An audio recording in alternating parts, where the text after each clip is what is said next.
Hi, Half Centenarians. We are here to talk about food today. Always a wonderful topic. I'm from Louisiana and I love all things Louisiana. So we're going to be tasting a Chef Moses Jackson Taste of Louisiana plate today. So we have a lot of things to talk about with food. Some people think it's around entertainment. Some people think we eat to live. We're going to see exactly what kind of love Chef Moses is putting into his food. Like I said, I'm from Louisiana, and there's a quote that says, women from Louisiana drink like their fathers. Men from Louisiana cook like their mamas. Might be some truth to that. Let's go see if he can cook like his mama. Let's go see. Hello, Half Centenarians. Welcome to a Louisiana day. Now, I'm a Louisiana girl. I'm sure you guys know that by now, but if you don't, we are here to get some good old Louisiana cooking. And we are getting that from Chef Moses Jackson. Yes. So we are going to start with Chef introducing himself, talking a little bit about who he is and all of that. And then guess what? I've been cooking, y'all. Can't wait for you to see it. So, Chef, I'm going to turn the floor over to you, let you introduce yourself to everyone, and then we'll get started. Well, good evening, guys. Hello, world. First of all, I want to thank everybody for putting on this production, the camera crew and Miss Marla. I am Moses Jackson, and I'm from Marrero, Louisiana. The 11th kid. Mother, we grew up, fairly good, and we had the good life. We had good eating, good loving, and good living. Those was the things that we had at home. My mother passed when I was 12. Being the 11th kid, I suffered a lot from that. And, playing ball and this food thing took over after college. Southern University, I went to Southern University in Baton Rouge, played football there. So I didn't make it to the pros. Jessica's mother said, well, you love cooking. Here's the callers to the New Orleans, and here we are. Classically trained, worked at every fine establishment in New Orleans Country Club to Emerald's, to Paul Prudhomme, to the Quarter Two Sisters, the food and beverage director at the Holiday Inn before Katrina. So those things really set the pace for me and where I'm at today. Just New Orleans Catering is named after my daughter Jessica. So I named it after her, and now she's in culinary school. So she's going to head up the company after the old man retire. That's nice, passing that cooking on in the genes. Have to. Okay, so you have been cooking for a long time. I did not realize, that HBCU thing is still, that's a golden thread. I'm coming through a lot of the people that I'm talking to. I like that. Right. So Southern University, Baton Rouge, Louisiana. Right. So for those of you who are not from the South, you know that one thing we're known for is food. So when we start talking about food and, all of the wonderful seasonings, as you can see, Chef Moses has some of his seasonings here on the table. He'll talk to us a little bit about that. But you introduced yourself to us. So I want you to tell me a little bit about how'd you get here? Like, what is it about cooking in your life right now that is your purpose? The cooking was the thing that we had the most. We didn't have no money. Mm-hmm. We didn't have no luxuries. We used to have to take a bath in a tin tub, boil hot water on the stove. We didn't have refrigeration. It was one of those things that it was just something that gravitated me towards that because, I was always yearning to wishing she was here and wish she could see that and this and that. Right. But the cooking, was such embedded in me, and coming from where I came from, it was something that gives me peace, tranquility. It's like a preacher in a pulpit. Mm-hmm. I'm doing my best. Yeah. I'm giving you what God has given me. So I'm spreading love and feeding souls. That's the most important thing. I think that's where all of that comes from. So I saw a lot of the Feeding Souls caption on some of the articles that you've sent and some of the things that you're doing. So talk to us a little bit about how you're sharing the love of cooking. Besides with your daughter, who else are you sharing the joys of the culinary school and cooking and things like that? We have a recreation cooking class that we offer to home mothers, and but the most where I get the most joy from the kids when they think they can't do it, and you give them this recipe Right. and a word problem, and they figure it out, and it's like to see their face light up, and they so innocent, but also they're so truthful, so far going. They're not gonna sugarcoat it. Where this is what it is. Right. So that's where you get your most joy from. That's where I get it from. What is your favorite meal to teach someone how to cook? Gumbo. It's That's just one of the hardest things ever. but it's the favorite. That's that's something that's naturally Chef Moses. That's naturally that's in me. Yeah. Because we grew up, that gumbo has meant so much to my family and my people and our culture coming from that part of the world. It's just such a unique and fascinating it's just I don't even have a word to describe it. It just means so much. Gumbo. Gumbo. What is gumbo? Doesn't gumbo have a meaning? Like, doesn't it? Okra. Gumbo means okra? Yeah. I never see. Ooh. That's why I like coming here and learning from people. Gumbo means okra. Yeah, in African. I did not know that. So what does okra mean? Gumbo? Yeah. That is okay.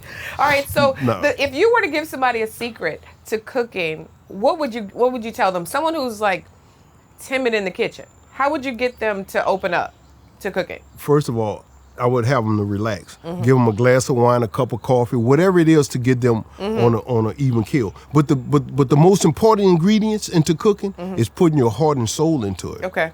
If you're not loving, you don't feel it's going to perforate throughout the dish. You're not going to get that. Wow. When you guys taste this crawfish etouffee, taste this catfish, these red beans that you're going to have. If you don't get a wow factor. All right. How long have you been cooking? I could say about 32 years. 32 years. About 32 years. Wow. Yeah. So the other idea around cooking is that a lot of people are hesitant to try different things. So you're getting ready to show us etouffee, and I did get a chance to kind of see how you make the roux and things that are in Louisiana cooking. It's pretty much from scratch. Like a lot of the things we have right now, you can buy a box and dump it in the bowl and kind of make masterpieces out of those. You might not believe they are, but some of us we rely on things like that. What would be your statement to someone, fresh or box? Can you make it work? Get it out the mud. Get it out the mud. Get it out the mud, the best. Because the thing with these box stuff and all of this stuff, these sausages and a whole bunch of stuff, the process of the meat, how they processing the meat, this is where all of the diseases coming from, the cancers and all of the different high blood pressure and tension. If you take meat out of your diet and just do like the rabbits and the deers and eat it from the mud. So plant-based. Plant-based. All right, Micheline Bowman, there you go. Plant-based is the way to go.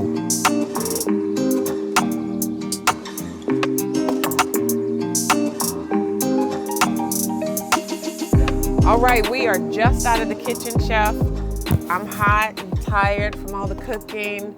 And look at this plate of food right here. This taste of, what is it? Louisiana. Taste of Louisiana. So tell us a little bit about what we have plated here, what you've cooked. Okay. What we've cooked, and a little bit of the love you put into it. A lot of love, first of all. Thank you guys once again. First of all, we have our classical crawfish etouffee, and we have our Creole red beans with our Cajun fried catfish with fried oysters on top. Look at and that. This is a classical taste of Louisiana dish. Anywhere you go in the French Quarters, this is what they'll give you. So that's like a staple name? Yeah, Taste of Louisiana. Taste of Louisiana. Because you got your beans, you got your etouffee, you got your catfish, you got your oysters. Okay.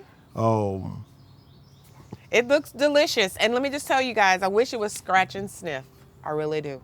Because this is insane. And in the kitchen, I learned a lot of different techniques about seasonings and how to what did you say? that we have to make sure that it's presented well. Of course, presentation is everything. Presentation is everything. Love is everything. Okay. Love is everything. Just like when you was making a roof for the etouffee, you have to. You know what I'm saying? You got to get in there. You got to see you got to talk to every little part of that dish. You know, even when you're putting the onions in the roux and you're putting the bell peppers and the garlic. Baby, how y'all doing? What's going on? Right. You loving this, ain't you? I see you glowing, baby. So that's that love in the kitchen. You hear people talk about they made it with love. So I'm going to be tasting this in just a second. Before I do that, though, I want to ask you one of the last and, one of the primary questions that we ask is, so how do you feel that you have been doing this for 32 years and you do a lot of different things with cooking and sharing the love? How are you living your best life? This is it. This is where the rubber meets the road. When people like yourself and other people want to become a part of it, want to find out what you're doing, how you're doing it. That's the best. That's your best life. And when you got kids and everybody, oh, chef, I want to be with you. I want to come cook. Right. That's the best life. Money is nothing. It's about the love. It's about the camaraderie with the people. It's about, you giving something, you pouring into somebody that they never had. And they face light up and like, damn, I did it. I made it. And call you on the phone and say, chef, you know what I made? I made your milletone slaw. I did that. I did it just like you. That's, I'm like, you just drop the phone, and water come out your eyes. Because that's the real part. That's the great part of living your best life. Okay, to you. All right, so living your best life, pouring your heart into your food and making sure that you leave a legacy, because what I hear you saying is when those kids call you back and they've made something you've shown them how to do and they can go out and make a living doing that and they love what they're doing, man, that's powerful. All right, so on that note, thank you so much. Hold up. All right, Marla. All right. Put it all on there now. You got to get it.